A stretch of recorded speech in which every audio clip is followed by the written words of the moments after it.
آپ پریشان تو ہم کو خوشی ہو گئی، جبکہ تو ہمیں ہونا یہ چاہیے ایک عضو کے مانند، حدیث پاک میں کہا گیا ہے ایک عضو کے مانند مسلمانوں کو ہونا چاہیے کہ اگر ہاتھ کو چوٹ لگتی ہے تو دل کو تکلیف ہوتی ہے، ایسے ہی تمہارے معاشرے میں کسی ایک کو چوٹ لگے تو تکلیف تمہیں بھی ہو۔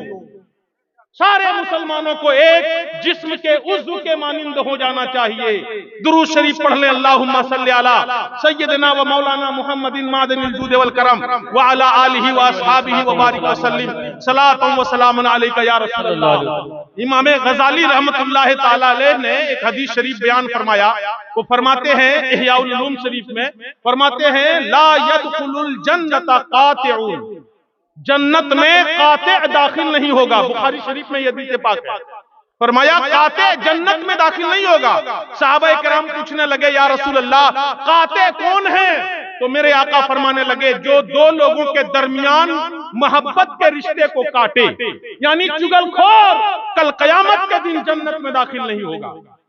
اندازہ لگائیں، بلکہ آپ کو ایک اور حدیث شریف سناتا ہوں۔ میرے آقا صلی اللہ تعالی علیہ وسلم جب معراج میں تشریف لے جانے لگے، سنیں اور عبرت حاصل کریں کہ آج ہم معاشرے میں کر کیا رہے ہیں۔ 24 گھنٹے میں سے اگر سونے میں کچھ ٹائم نکل جاتا ہے نا تو وہی بہتر ہے، باقی جگے ہوئے جتنا ٹائم نکالتے ہیں اس میں اکثر وقت لوگوں کا دیکھیے تو چگل خوری میں ایک دوسرے کی زندگی بتا رہے ہیں، یہاں تک چگل خوری ہے۔ سنیے، اگر کوئی چھوٹے قد کا ہے اور وہ اس کو پسند نہیں کرتا ہے کہ میرے بارے میں کہا جائے کہ یہ ناٹا ہے، ان کے غائبانے میں اگر آپ کہہ دیں کہ ارے وہ تو ناٹا ہے، یہ بھی چگل خوری ہے، یہ بھی غیبت ہے، ان کی برائی۔ اچھا، غیبت میں سے بعض چیزوں کے بارے میں بھی وضاحت سن لیجئے، ورنہ علماء کرام کو بھی آپ لپیٹنا شروع کر دیجئے گا۔ ہم لوگ اسٹیج پر ابھی حضرت علامہ یاسین اختر صاحب نے بہت ہی شاندار ایک دم سلیس زبان میں جو آپ کو صاف سمجھ میں آ جائے سمجھا کے بتا دیا ہے نا۔ اب بد مذہبوں کے بارے میں انہوں نے اتنا کچھ مائک میں آ کر کے کہا تو کیا آپ ان کو چگل خور کہیں گے، غیبت کرنے والا کہیں گے؟ نہیں، کسی ایسے شخص کی برائی کو بیان کرنا جس کی برائی سے آپ کے عقیدے کو یا آپ کے عمل کو، آپ کے معاشرے کو نقصان پہنچنے کا ڈر ہو، اس کی برائی لوگوں کے بیچ بیان کر دینا، بتا دینا، تاکہ لوگ اس سے اپنے آپ کو بچا کر رکھیں، یہ نہ صرف یہ کہ جائز ہے بلکہ ثواب کا کام ہے۔ چگل خوری اس کو نہیں کہتے ہیں، اور اس پر حدیث پاک بھی موجود ہے، اس کو چگل خوری نہیں کہتے ہیں۔ چگل خوری کسی مسلمان کی ایسی برائی، اچھا کوئی مسلمان نماز نہیں پڑھتا ہے، علل اعلان نماز چھوڑ رہا ہے، کبھی نماز نہیں پڑھتا، علل اعلان سب کو دکھا کے نماز چھوڑ رہا ہے، اگر اس کو کسی آپ کے غائبانے میں کسی کو سنا دیا جائے کہ فلاں تو بے نمازی ہے، یہ چگل خوری ہوگی؟ نہیں، یہ بھی چگل خوری اور غیبت نہیں ہے۔ کیوں؟ اس لیے کہ اس گناہ کو وہ بیان کیے جانے کو یا لوگوں کو بتانے کو برا نہیں سمجھ رہا ہے۔ اگر برا سمجھتا تو نماز پڑھتا، نماز کے ٹائم میں ڈھیٹ بن کے پڑکھا پہ نہیں بیٹھا رہتا، وہ نماز کے وقت کم سے کم چھپ جاتا۔ جیسے نہیں روزہ رکھنے والے روزہ نہیں رکھتے ہیں مگر روزہ داروں جیسی صورت بنا کے گھومتے ہیں تاکہ لوگ جان نہ جائیں کہ وہ بے روزہ ہے، تو ایسے عیوب جس کو وہ چھپ کر کرے اس کو لوگوں کے بیچ بیان کرنا غیبت ہے۔ یا پھر کوئی ایسا جرم جس جرم کی وجہ سے معاشرے کو نقصان پہنچنے کا ڈر ہو اسے بھی بیان کرنا غیبت نہیں ہے۔ اس کی وضاحت بھی میں نے کر دی۔ تو چگل خور اور غیبت کرنے والا قیامت کے دن جنت میں نہیں داخل ہوگا، بلکہ ایک حدیث پاک سنیے، رسول کریم صلی اللہ تعالی علیہ وسلم جب معراج میں تشریف لے جانے لگے تو آپ نے دیکھا کچھ لوگ اپنے ہی ہاتھ کے ناخنوں سے اپنے چہرے کا گوشت نوچ نوچ کے اتار رہے ہیں۔ میرے آقا نے پوچھا اے جبرائیل یہ کون لوگ ہیں؟ تو جبرائیل امین نے عرض کیا یا رسول اللہ یہ وہ لوگ ہیں جو دنیا میں اپنے بھائیوں کی چگلی کھایا کرتے تھے، ان کی غیبت کر کے ان کی عزت کو نقصان پہنچایا کرتے تھے۔ میرے بھائیوں محاسبہ کریں دل پر ہاتھ رکھ کے، اور ماں بہنیں آپ ضرور سوچئے گا، ساس اگر چلی جاتی ہے کسی دوسرے کے گھر میں نا تو کسی کی بات سنے نہ سنے اپنی پتوہو کے لیے تو ضرور سن لیتی ہے کچھ نہ کچھ، اور سنانے والی بھی شوق سے انتظار میں، یا لو ہم تو بل بہت انتظار میں تھے آپ کب آئیں گے، وہ بہت خاص بات ہے۔ اب وہ خاص بات اس کو سنا دیتی ہے، اب وہ ساس گھر میں جا کے پتوہو سے لڑائی کرنے لگتی ہے۔ حد تو جب ہو جاتی ہے جناب، آپ جائیے مہمانی میں کسی کے یہاں، آدھے گھنٹے کے لیے جائیے گا ہی، آدھے گھنٹے میں آپ کے پریوار کو اتنا کچھ سنا دیا جائے گا کہ اس کا ذہن و دماغ خراب ہو جائے گا، ہے کہ نہیں ہے؟ یہ معاشرے میں اتنا بڑا جرم ہے میری ماں بہنیں، آپ سنیں۔ اور ایک بات اور بتاتا ہوں، جو چگل خور اور غیبت کرنے والا ہوتا ہے نا، اس کے منہ میں بڑی سخت بدبو ہو جاتی ہے، اس لیے اس کا بھی محاسبہ ضروری ہے۔ اور سنیں، رسول کریم صلی اللہ تعالی علیہ وسلم نے ایک حدیث پاک میں ارشاد فرمایا، من نار فی الیبس باسرع من الغیبت فی حسنات العبد۔ ارشاد فرماتے ہیں میرے آقا کہ بندے کی نیکیوں کو اتنی تیزی کے ساتھ کوئی چیز نہیں کھاتی ہے جتنی تیزی کے ساتھ غیبت کھا جاتی ہے۔ لکڑیاں آگ کو نہیں کھا پاتی اتنی جلدی، سوکھی ہوئی لکڑی کو، سوکھی ہوئی کھنکھناتی لکڑی آگ میں ڈالے، جتنا جلانے میں اس کو سمجھ نہیں لگتا، اس سے جلدی غیبت کرنے والے کی غیبت کی وجہ سے اس کی نیکیاں ختم ہو جاتی ہیں۔ اللہ اکبر، اندازہ لگائیں ہم کتنا بڑا جرم کر رہے ہیں۔ اب ایک بات اور سنائیں اور پھر گفتگو کو سمیٹ لیں۔ اللہ رب ذوالجلال نے جب جنت بنایا، یہ بھی حدیث پاک ہے، احیاء العلوم شریف کے اندر مذکور ہے کہ جب اللہ تعالیٰ نے جنت کو پیدا فرمایا تو جنت سے کہا، اے جنت تو کلام کر، بات کر۔ تو جنت نے بات کرنا شروع کیا اور کہا، پروردگارا بڑا خوش نصیب ہوگا وہ بندہ جو جنت میں داخل ہوگا، وہ بڑا نیک بخت ہوگا جو جنت میں داخل ہوگا۔ تو پروردگار عالم نے ارشاد فرمایا، کہا، اے جنت سن، مجھے میری عزت و جلال کی قسم، مجھے میری عزت و جلال کی قسم، 8 قسم کے لوگ جنت میں داخل نہیں ہوں گے۔ کتنے قسم کے لوگ؟ 8 لوگ، 8 قسم کے لوگ جنت میں داخل نہیں ہوں گے۔ جنت نے پوچھا، مولا وہ کون 8 لوگ ہیں جو جنت میں نہیں داخل ہوں گے؟ تو اللہ تعالیٰ نے بیان فرمایا کہ سب سے پہلا آدمی وہ ہے جو شراب کا عادی ہو، جو شراب پینے کی عادت بنا لے، اس کو جنت میں داخلہ نہیں ملے گا۔ پھر پروردگار نے فرمایا، دوسرا وہ شخص جو زنا پر اصرار کرے، بار بار زنا کرے، اسے بھی جنت میں داخلہ نہیں ملے گا۔ اور تیسرا سنیں، رب نے فرمایا تیسرا چگل خور ہے جسے جنت میں داخلہ نہیں ملے گا۔ باقی لسٹ لمبی ہے، میں چھوڑ رہا ہوں، اب اندازہ لگائیں کہ چگل خور کا کیا حال ہوگا۔ اور سنیں، ایک آخری حدیث پاک حضرت موسیٰ علیہ السلام کی طرف پروردگار نے وہی بھیجی اور ارشاد فرمایا، اے موسیٰ معلوم ہے تمہیں جنت میں وہ آخری شخص جو جائے گا وہ ہوگا جو چغلی سے توبہ کر لے۔ اللہ اکبر، سبحان اللہ، سبحان اللہ۔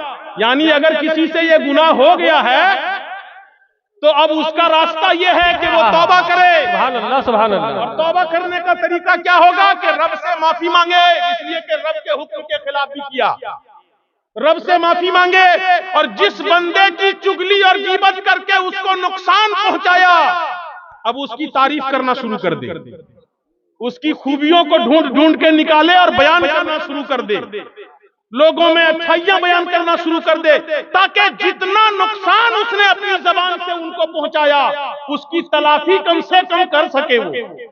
اور اگر ایسا کر کے چلا جاتا ہے تو دنیا میں کر کے چلا جائے تو آخرت میں رب کی رحمت سے امید ہے کہ وہ مسلمان بھائی اس کو معاف کر دے گا۔ اس لیے اپنے بھائی کے لیے، اور حدیث شریف میں یہ بھی آیا ہے کہ اپنے اس بھائی کے لیے جس کی غیبت کر چکے ہو تم، اس کے لیے دعاؤں میں اللہ سے مغفرت کی دعا مانگو، اے اللہ میرے بھائی کو بخش دے، بخش دے۔ اللہ نے اگر اس کو بے حساب بخش دیا تو پھر اس بھائی سے امید ہے کہ وہاں بھی ہمیں بخش دے گا۔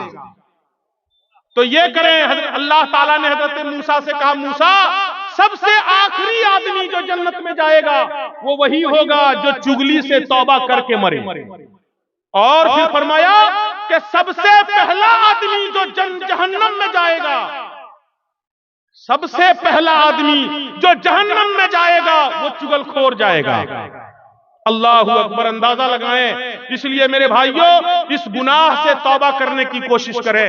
معاشرے میں اگر کوئی اس جرم کا مرتکب ہوتا ہے نا، تو بہت سارے ایسے بھولے بھالے لوگ ہیں، کہتے ہیں کرنے دو نا، وہ کر رہا ہے، ہم کو کیا مطلب ہے؟ جے کرے کریل دین تو بول ہمرا کی مطلب ہے؟ ہم ٹینشن کیوں لیں؟ دوسرے کے سر پہ مر دیتا، اب اپنے ٹینشن فری، یعنی وہ خود اپنے آپ کو بے نیاز سمجھنے لگتا ہے۔ نہیں، حدیث پاک میں حکم ہے، من رآ منکم منکرن فلیغیرہ بیدہ، تم میں سے جو کوئی گناہ ہوتا ہوا دیکھے، اس پر لازم ہے کہ اپنے ہاتھ سے اس کو روکے۔ روکے ہاتھ سے، اگر ہاتھ سے روکنے کی طاقت نہ ہو فبلسانہ، تو زبان سے روکے، اور اگر زبان سے بھی روکنے کی طاقت نہ ہو تو دل سے برا جانے، یعنی ایسے شخص سے بائیکاٹ کر لے اپنے آپ کو۔ ہاں، لاسٹ اپائے یہی ہے کہ اپنے آپ کو اس سے قطع تعلق کر لے، اپنے آپ کو بچائے، ورنہ جان کے رکھیے اگر وبال اس کے سر پہ آئے گا تو اس کے خمیازے میں آپ کو بھی گرفتار ہونا پڑے گا۔ حضرت موسیٰ علیہ السلام کے زمانے میں ایک زبردست قحط پڑ گئی، اتنی زبردست قحط پڑی کہ بارش بند ہو گئی، انسان تو انسان، جانور، چرند پرند سب پریشان ہو گئے۔ حضرت موسیٰ علیہ السلام دعا کے لیے گئے، میدان میں سارے لوگوں کو اکٹھا کر کے نماز استسقاء پڑھی اور دعا مانگنے کے لیے ہاتھ اٹھایا۔ رب کی جانب سے پیغام آیا، میرے کلیم دعا نہ مانگنا، تیری دعا نہ قبول ہوگی۔ حضرت موسیٰ علیہ السلام کہاں پیغمبر، اللہ کے نبی، اولو العزم پیغمبر، ان کی دعا روک دی گئی، دعا نہ کیجئے گا، دعا قبول۔